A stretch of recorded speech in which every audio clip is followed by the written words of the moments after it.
and Mark Fortner. Yeah, buddy. Go, Mark. Ride smooth, bud.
Alright guys, welcome back to the channel.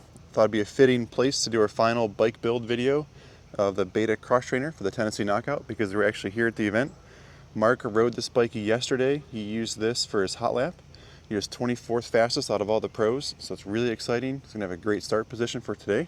You can kind of see the short course behind me. The Red Bull stuff is still not blown up yet. It's super early in the morning. I like to do this stuff before anybody else comes out, and I feel weird doing it. So really excited. Mark loves the bike. He said it worked really great for the kind of terrain that we're riding in today. So let's just give you a walk around. So we went with Enduro Engineering. They took care of us on the guards. They're great people. Wraparound hand guards. We did the rad braces. We did their aluminum skid plate. And then because I don't have a kickstand, I had to lean this thing up against a log. It does have their rear rotor guard on here as well. And maybe over on this side of the bike. So there's that rear rotor guard. Really hard to see. This is that full FMF exhaust that we did. So even yesterday, Mark didn't really ding her up too much because that hot lap course that they made these guys ride was super gnarly. While we're on this side of the bike, we'll also talk about that Beta shock.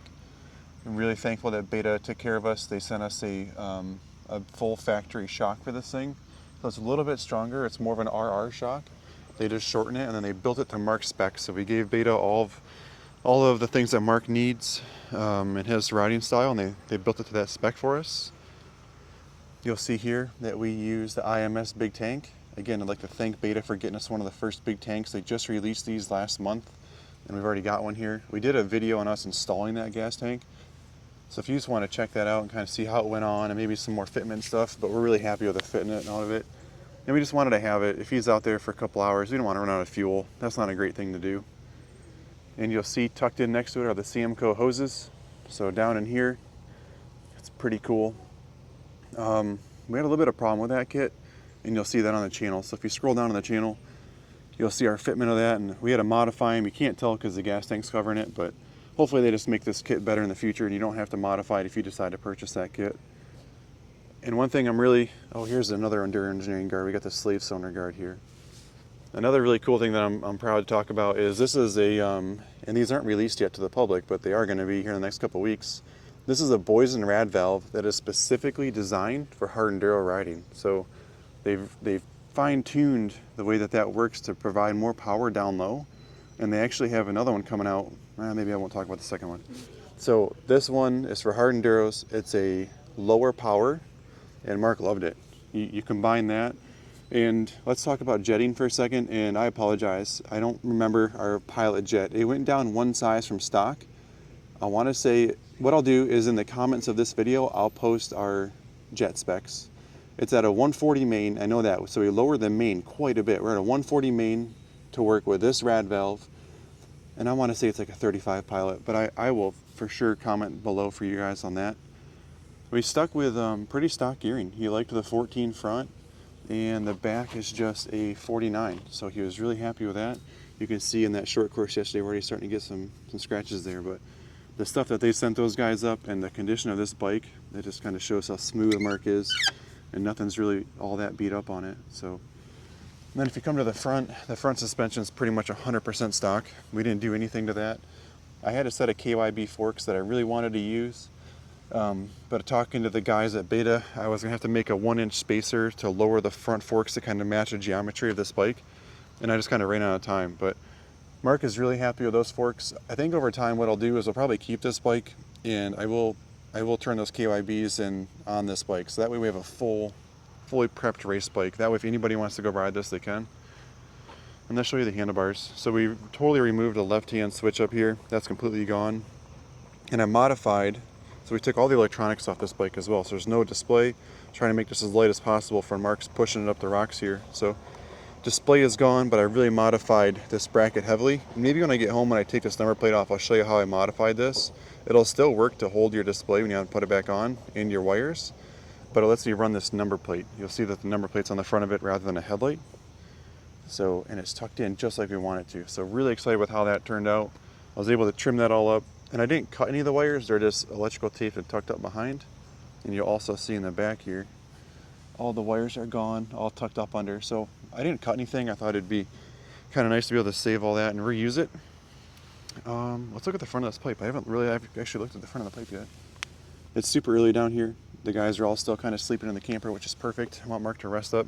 It's been super hot. You might not recognize it, but like throughout the day when it's like 95 degrees with 100% humidity, it just sucks it out of you. So I want those guys to rest as long as possible. And we got for bibs, we did moose bibs in here. So Mark is running the Geomax MX3SF front with a moose bib in it. And then the back, he loves this tire. He's been practicing on this. This is that new Dunlop Geomax AT81EX, they call it, for hard enduros. And he's got a hot lap and some practice on this, and it's still holding up so good. So we're definitely going to run this tire for the first race today. And I have 3 other rims fully prepped with more bibs and more tires on them. So really liked the way that this hooked up. He had no complaints on it. He thought this motor just chugged right up those hills, which is kind of what we're shooting for. That's the whole thought on this bike, is this isn't a hare scramble. This isn't a fast-paced course. We're going over, those guys are going over this kind of stuff. So we need a bike that does that, and this bike a little bit smaller, a little bit lighter, does that. And one of the last things we'll kind of talk about is we deleted the oil injection. So when we did this rad valve, you can see there's not even a port for it. These guys do offer their rad valves with oil injection. So if you do have a cross trainer and you want to keep it stock, you still can run oil injection.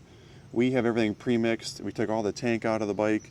We're trying to make it as light as possible. And you'll see like the block off here for the TPS sensor, that little red billet piece down there. That's really cool and exciting. So other than that, guys, the motor's stock on this thing. So if you're looking to buy a Beta cross trainer, we didn't do anything that you can't buy to this bike besides that rad valve, which will be available to the public within the next month. So if you're looking to build a really cool bike, we wanted to showcase this. I hope that front suspension is good for Mark. He said it was. He loves it. As a bike builder, I'm passionate about it, and I want to make sure I build him the best bike possible. So if you check out our channel, there's a bunch of updates from the last 2 days of the TKO. Today is Sunday. It's the last day, and today is where this bike is going to shine. So first race, Mark has to be top 30, and if you check out our channel, we'll do a Sunday post-race video. So thanks for watching, and enjoy the ride.